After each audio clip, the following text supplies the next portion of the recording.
Unaddressed Letters, The Jingling Coin. You ask me the meaning of the jingling coin. It was a tale I heard that impressed me, and sometimes comes back with a strange fascination. Did I never tell you? Well, here it is. I was in India, staying at a hill station no matter where. I met there a man who, for years, had spent his holidays in the place, and walking with him one day up a narrow mountain path to the top of the hill, once there was a magnificent view of the Himalayan snows, we passed a small stone slab on which was cut a date. The stone was a spot where, from the path, was a sheer fall of several hundred of feet, and as we passed it, my companion said, "Look at that. I will tell you what it means when we get to the top." As we lay on the grass and feasted our eyes upon the incomparable spectacle, before which earthly lives and troubles seem so insignificant, my companion told this tale. I now repeat it as nearly as I can remember, in his own words. "If I tell you this story," he said, "you must not ask me how I know the details, or seek for any particulars beyond what I give you. During one of my many visits to this place, I met a man whom I had seen before and heard a good deal about, for he was one of those people who concern themselves with no one's business but their own, and therefore their affairs seem to have a special attraction for the Philistine. He knew that rumor was busy with his name, but beyond the fact that he became more reserved than nature had already made him, the gossip, which was always founded on imagination, sometimes on jealousy, and even malice, seemed to make no impression whatever. That may have been the result of a strong character, but partly, no doubt, it was due to the fact that all his public life had been lived under the fierce light of a criticism that was, in a way, the measure of his success.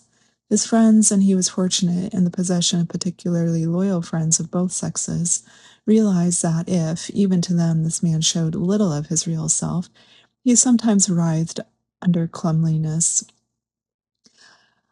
of which no one knew the authorship, and the existence of which one reached him rarely, though his most intimate friends. For his own reasons he kept his own counsel, and I doubt whether any one knew as much of the real man as I did.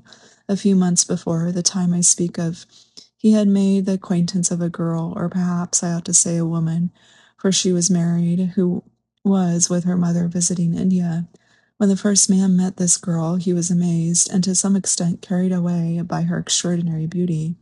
But his work took him elsewhere, and beyond the first impression, which had so powerfully affected him, there was neither time nor opportunity to ascertain whether the lovely exterior was the casket of a priceless jewel, or only the beautiful form harboring a mindless, soulless disappointment. She had heard of the man, and while unwilling to be prejudiced by gossip, she was on her guard, and rather afraid of a cynicism which her quick intelligence had noted at their first meeting. Otherwise she was, womanlike and generous, curious to see and to judge for herself what manner of man this was, against whom more than one indiscreet acquaintance had already warned her. Some time elapsed, and then these two found themselves staying in the same house. The man realized the attractions of the woman's glorious beauty, and he honestly determined that he would neither think nor look nor utter any feeling beyond that of ordinary friendship. This resolve he has honestly kept, and though accident threw in his way every kind of opportunity, and he was constantly alone with the girl, he made no attempt to read her character, to seek her confidence, or to obtain her friendship.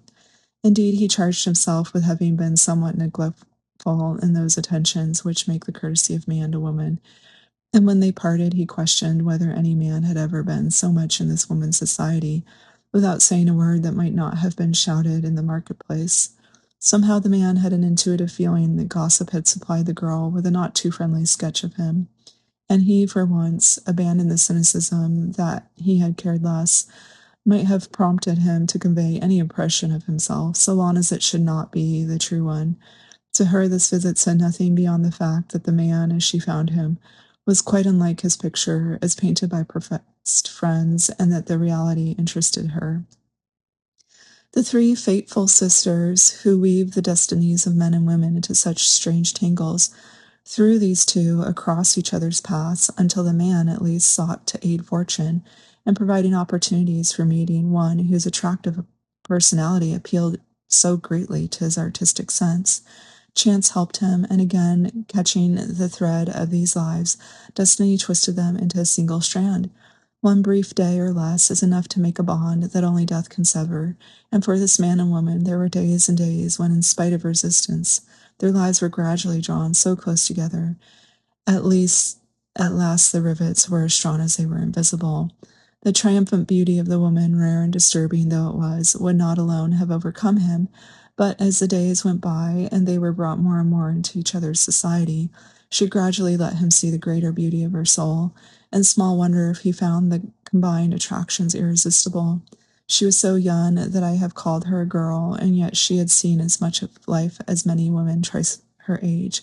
Her beauty and charm and manner had brought her hosts of admirers, but still she was completely unspoiled and devoid of either coquetry or self-consciousness, a lovely face lighted by the winning expression of an intelligent mind, and a warm, loving nature, a graceful, willowy figure, whose lissom movements showed a quite uncommon strength and power of endurance. These outward attractions, united to quick discernment, absolute honesty of speech and intention, a bright energy, perfectly unaffected manners, and a courage of the highest order, moral as well as physical, fascinated a man. The business of his life had been to study fellow creatures. He felt certain that he saw her,